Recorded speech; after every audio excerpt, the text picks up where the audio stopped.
Hello and welcome back to the boatyard at Stourport, where I keep my little project boat Twiggy. It's a glorious sunny day. Temperatures predicted to hit 17 Celsius later on. I can't do the conversion from 17 to Fahrenheit. It's got a 7 in it. I can't do conversions with 7s in them.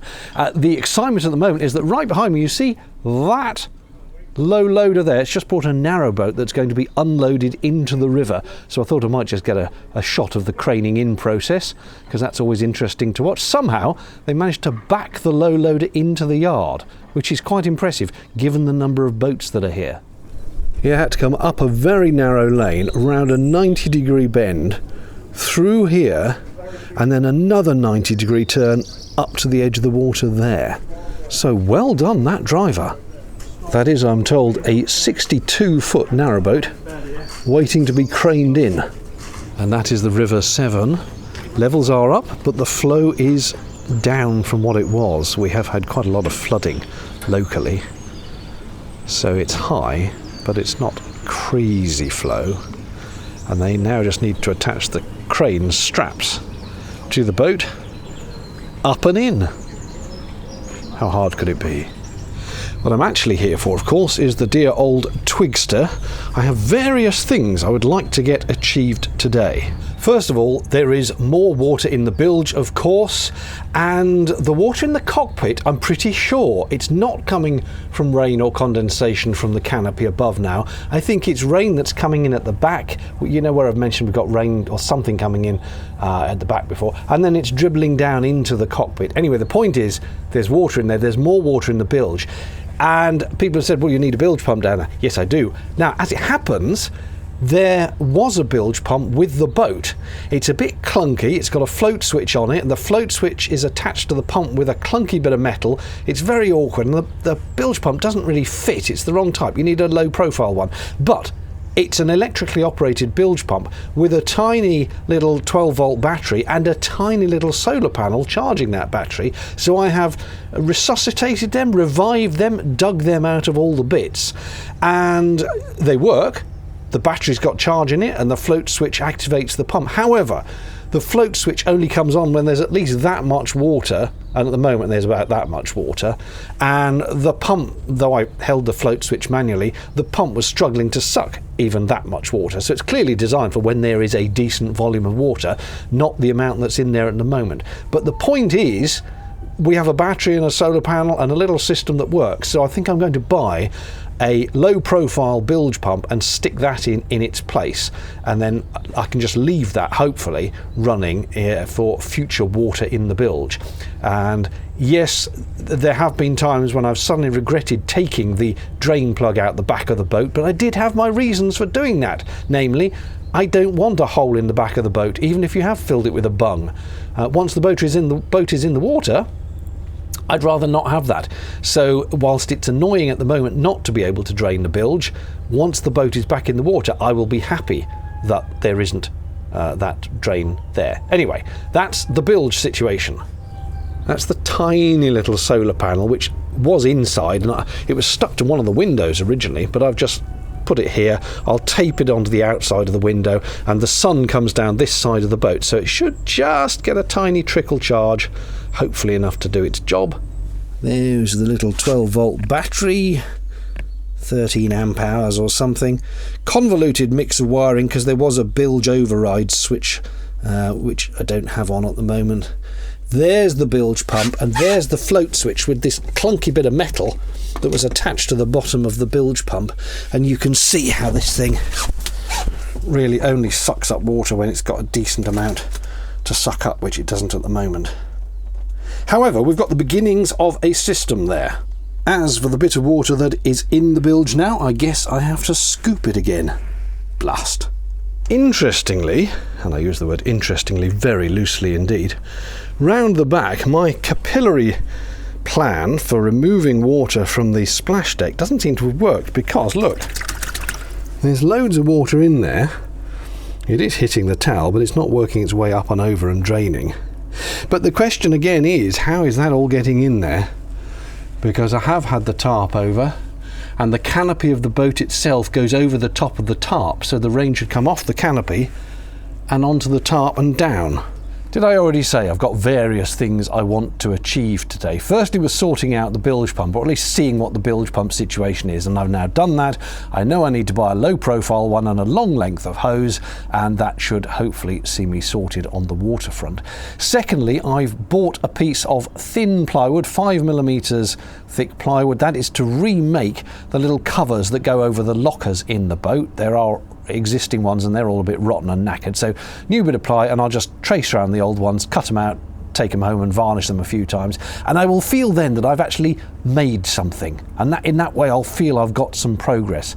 I've also brought along the insulation that I'm going to use to line the inside of the cabin. I don't think I'll stick it on today, but I thought I could cut all the pieces to size so that it's ready to go on, and again that'll give me some feeling of progress. Last time I was here, you may recall, I was a bit doom and gloom and it was a miserable day and everything seemed down. I thought if I just do some little steps that make me feel like I've got some progress. So cut the wood for the locker covers, and then cut the insulation for the sides of the boat, for the cabin. What was the other thing I brought along? No, it's escaped me. The old brain isn't what it used to be, you know. I'll have to think about that. Hang on, there was something else, definitely. No, it's completely gone. I've no idea what the other thing was, but I suppose cutting the insulation and cutting the cupboard wooden things will have to do for today. While I'm standing here by the side of the boat though, there is just one thing I'm going to point out to you. Several people in previous videos have said there's a few pinpricks of light behind you as I sit in the cabin. It's almost certainly this, which was one of the things that holds the fenders on. There's only one screw. That's not really holding it in very well. It's a bolt. It needs a nut on the other side. So that, I think, is what people have been seeing when I've been in the cabin. And obviously I need to buy some new bolt things and bolt that on properly, and the same again on the other side. Will you look at the state of the boat though? How does it get like this when it's just sitting there? All this slime and muck and horrid stuff. Oh dear, oh dear. We interrupt this broadcast for a boat lifting that's about to happen. The crane is all set. Just need to lift it up and plonk it in the water.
I've just remembered the other things I was going to do. I've got a tin of this gelcoat filler stuff, sort of ready mix. You just squeeze a bit of hardener in and mix it up, and I'm going to use that to fill the holes inside the boat where the old galley was, round the sink. There's loads of holes in the gelcoat there and the fiberglass. I don't know what people have been drilling in, but loads of holes there, and some of them were for the doors of the cabinet. Anyway, hopefully that will fill it. And then also, oh yes, I brought another bit of the thin plastic corrugated sheet that I used to make the original transom template. I'm going to make another transom template, but bigger, because that'll be for the layers of fiberglass that I will eventually put onto the back that will wrap around the sides of the boat. So just little trivial wins today, bit of filling of holes, bit of making of template, but it's all feeling like there's some progress.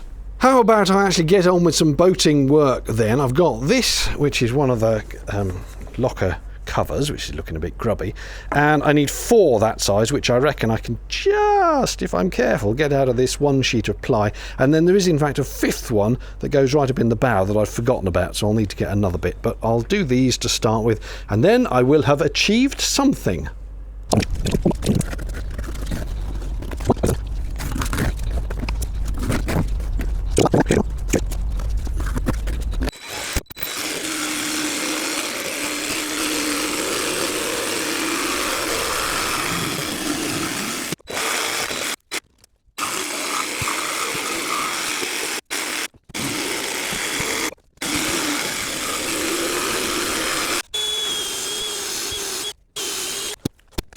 Four boards done, 4 holes cut, a little bit of sanding around the edges, and of course I forgot to take the blimmin' label off, but anyway, a little bit of sanding around the edges, bit of varnishing, and those should be good to go.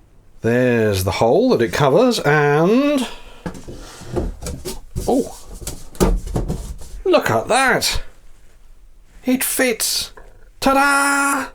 Just sitting here admiring my own woodwork, and then mulling over on the edges of the boat. I was thinking I'd need to scrape all the yellow paint off before I put the insulation on, because I was thinking if I stick the insulation to what is effectively just paint, the paint might peel off and the insulation might come off. But that yellow down there is very well adhered and doesn't seem to be flaking anything like the stuff up above was. So in terms of the insulation of the lower half of the boat, I reckon I can cut it and stick it. I may not get round to sticking it today, but it's definitely something that's certainly on the cards. Also, while I'm here, these are the holes that I'm going to fill with that gelcoat filler paste stuff.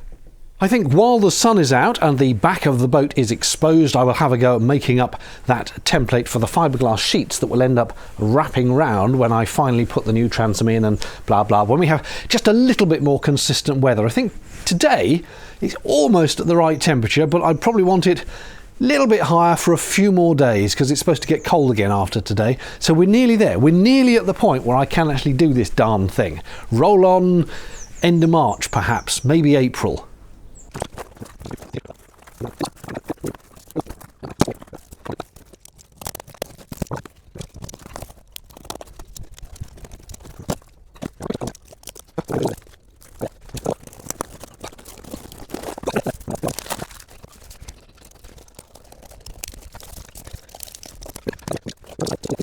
It is getting very warm indeed today. It's turning into a glorious spring day. Let me now briefly take stock. I have cut the new template for the fiberglass that will end up wrapping around the transom.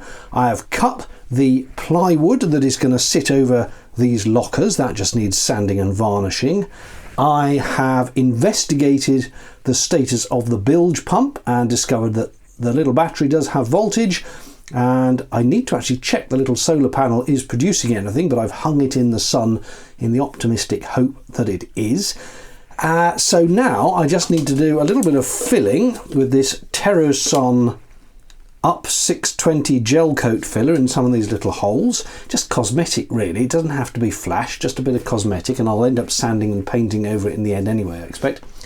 And then potentially cut this thermal liner insulation that I'm going to have inside the boat. I mean, I don't even know if I need the insulation. I bought it right at the start thinking it would be a good idea. I don't think it's a bad idea. I've bought it now, so I might as well fit it. I thought it might just be worth quickly reading the instructions. It says it restores original surface finish to hulls and glass fibre panels. It is suitable for glass fibre or gel coat finishes. Once set hard, it's waterproof and may be overpainted if required. So mix the mass of a golf ball with hardener 4 to 5 centimetres using the spreader. Mix it uniformly. You've got 12 minutes at 20 Celsius. Well, it's about 17 Celsius today, I believe. So let's say we've got about 14 minutes working time. Apply to the repair area so that the dent is sufficiently filled. Right, sufficiently is open to interpretation. Thicker repairs can be built up using multiple layers, can sand after 30 minutes. I won't get that done today. But basically, mix it up and slap it in the hole seems to be the instruction. No, it's all very sloppy, this stuff. So it says a golf ball, but I mean, it's not really a golf ball. It's the mass of a golf ball. I don't know, is that the mass of a golf ball? It's very hard to know. I don't even play golf. Yes, I've seen a golf ball, but that's probably less than the mass of a golf ball, isn't it? Let's have a bit more. Right, I'm going to say that's the mass of a golf ball. Who knows? It's because it's... I mean, a golf ball is a sphere, and that's just a gunge, isn't it? It must be because it's so warm today. It's all gone very slurpy indeed. Right, what did it say? 4 to 5 centimetres of this stuff? 4 to 5 centimetres of the hardener. Okay, that's 1, 2, 3. That's probably about 5 centimetres. I mean, goodness knows, really.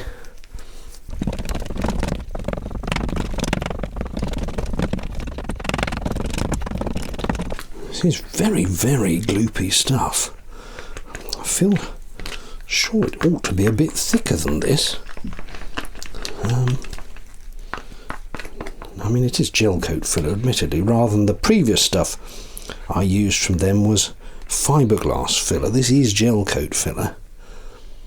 I still think it should be a little bit thicker for applying with a thing like this.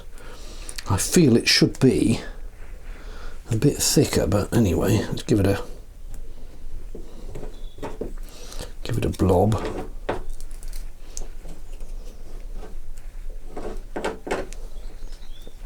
The trouble is, of course, some of these holes go through to the other side and don't really have anything holding them in place. I'm thinking the fiberglass filler might have been a better idea than the gel coat filler for these holes. In fact, I think I'm going to call a halt to that as I've started. This stuff clearly is thin gel coat consistency, which is perhaps not a surprise from the name gel coat filler. Even so, it's ever so thin and runny. I mean, you must be able to apply this to vertical surfaces, but it's just running all out. No, I think the other Terrason stuff that I used for some of the other holes will be a better fit. This stuff is simply going to run straight through the holes. There's a couple up here I could probably fill. I am basically making a mess, I think. Such is the joy of DIY, is it not? You live and you learn, and that is part of the idea of this whole project, is that it should be a learning experience. And what I've learned there is that gel coat filler is very runny stuff indeed. I thought it was going to be a little bit thicker. I mean, particularly for doing the vertical holes in vertical surfaces, it needs to be a bit thicker just to stay in them.